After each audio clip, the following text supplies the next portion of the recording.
खौफनाक साया। हेलो दोस्तों, अगर आप हमारे चैनल पर नए हैं तो प्लीज़ चैनल को सब्सक्राइब कर लें। ये कहानी है नेहा शर्मा की। आशापुर में रहने वाली नेहा शर्मा, जिसकी अभी नई नई शादी हुई थी। शादी के 2-3 दिन बाद ही उसके पति दिलीप को ऑफिस के काम से एक हफ्ते के लिए दुबई जाना पड़ा।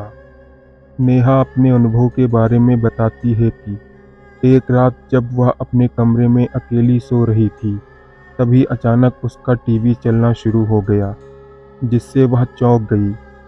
उसने तुरंत उठकर टीवी बंद कर दिया और फिर से सोने की कोशिश करने लगी। थोड़ी देर बाद उसे महसूस हुआ कि उसकी बगल में बिस्तर पर कोई लेटा हुआ है।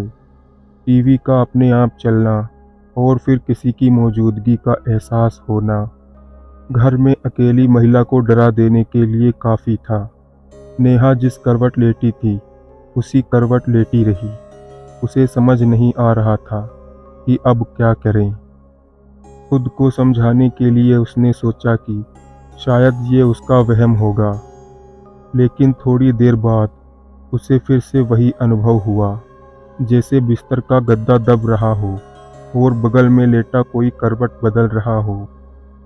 इस एहसास से नेहा के रोंगटे खड़े हो गए। वह समझ नहीं पा रही थी यह सब क्या हो रहा है।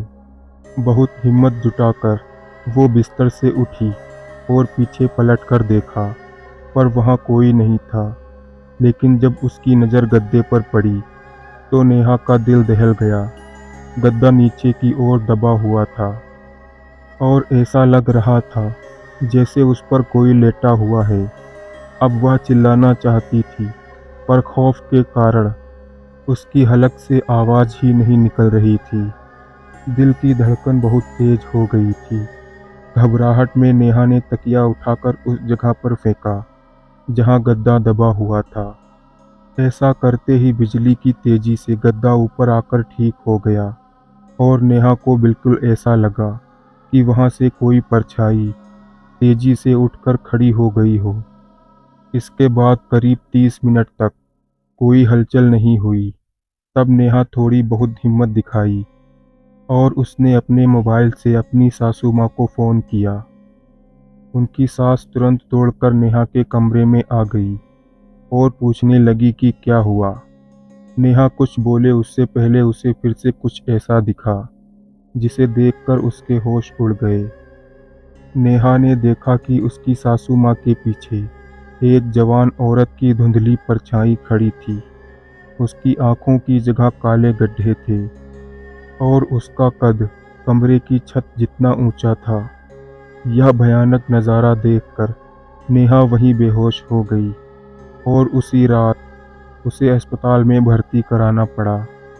डॉक्टर ने कहा कि डर के मारे इनका खून जम गया है, पर थोड़ी देर में वो ठीक हो जाएंगी। ठीक होने के बाद नेहा ने कहा कि हमें ये मकान छोड़ देना चाहिए, लेकिन नेहा के ससुराल वाले वह मकान छोड़ने को राज़ी नहीं थे। इसलिए नेहा अब अपने मायके में ही रहती है। अगर आपको यह कहानी अच्छी लगी हो तो चैनल को सब्सक्राइब करें। तो मिलते हैं अगली वीडियो के साथ, तब तक के लिए धन्यवाद।